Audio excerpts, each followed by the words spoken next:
కార్యక్రమానికి ముఖ్య అతిథులుగా విచ్చేసినటువంటి పొంగులేటి శ్రీనివాస్ రెడ్డి గారికి ఒకే అందించవలసిందిగా వివేక్ వెంకటస్వామి గారిని ఉన్నాం.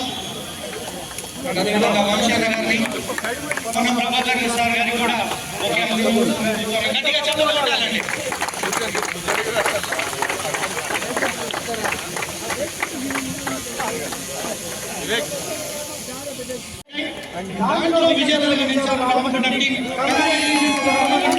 వారికి కూడా 3 లక్షల రూపాయల నగదు బహుమతి అందించబోతున్నారు.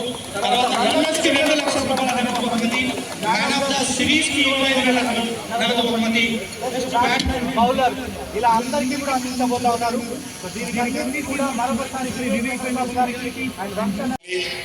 ముఖ్యంగా క్రీడా రంగంలో ఉన్న వాళ్ళని వెలికి తీయాలని ఆలోచనతో ఉన్నటువంటి తన తాత పెద్దలు కాక వెంకటస్వామి గారి ఆలోచనలను ముందుకు తీసుకొని వస్తున్నటువంటి గడ్డ వంశీ గారికి, ఈ కార్యక్రమంలో ఇలా విజేతలకు బహుమతులు ఇవ్వడానికి ఇచ్చేసినటువంటి గౌరవ రెవెన్యూ శాఖ మరియు గృహ నిర్మాణ శాఖ మంత్రులు వారికి అందరూ కూడా చెప్పలేదు స్వాగతం చెప్పారు. ఎందుకంటే రేపు 11వ తారీఖు నాడు ఖమ్మంలో కాంగ్రెస్ పార్టీ ఇచ్చిన 6 గ్యారంటీలైనటువంటి ఇందిరమ్మ ఇండ్ల కార్యక్రమాన్ని లాంఛనంగా వారి చేతుల మీదుగా ముఖ్యమంత్రి గారు ఇక్కడ ప్రారంభించబోతున్నారు. ఒక గొప్ప మార్పు, పేదల ఇల్లు లేని వాళ్ళందరికీ ఒక పెద్ద అవకాశంగా వారి యొక్క మంత్రిత్వ శాఖ నుంచి కార్యాచరణ తీసుకోబోతున్నారు. వారికి అదేవిధంగా మాతో 15 లోక్సభలో తెలంగాణ సాధనలో అన్ని రకాల శక్తుల్ని, అంటే ఎంత ఇబ్బందులైనా ఎవరెన్ని ఒత్తిడి పెట్టినా చాకచక్యంగా, తెలివిగా, వ్యూహాత్మకంగా,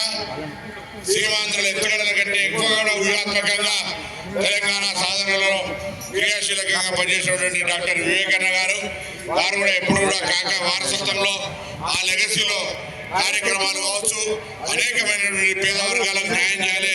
అటు పారిశ్రామికవేత్తగా, ఇటు రాజకీయవేత్తగా, ఇటు ఒక సామాజిక కార్యకర్త కూడా ఎప్పుడు వారు అందుబాటులో ఉన్నది. ఇవాళ పార్లమెంటు స్థాయి యొక్క క్రీడా పోటీలను నిర్వహించి మరి చివరి మ్యాచ్ హైదరాబాద్ లో నిర్వహించి బహుమతులు ప్రదానం చేసే సందర్భంగా మరొక ముఖ్య అతిథి యంగ్ స్టార్ మన క్రికెట్ కు అధ్యక్షుడు 11 years లా మమ్మల్ని అనేక సందర్భాల మాటలలో ఆస్ట్రేలియా తీసుకుపోయిండు, మాటలలో న్యూజిలాండ్ తీసుకుపోయిండు అన్ని. కానీ ఇప్పుడు మా అన్న మాటల్లోనే అన్ని చూసి వచ్చినాం.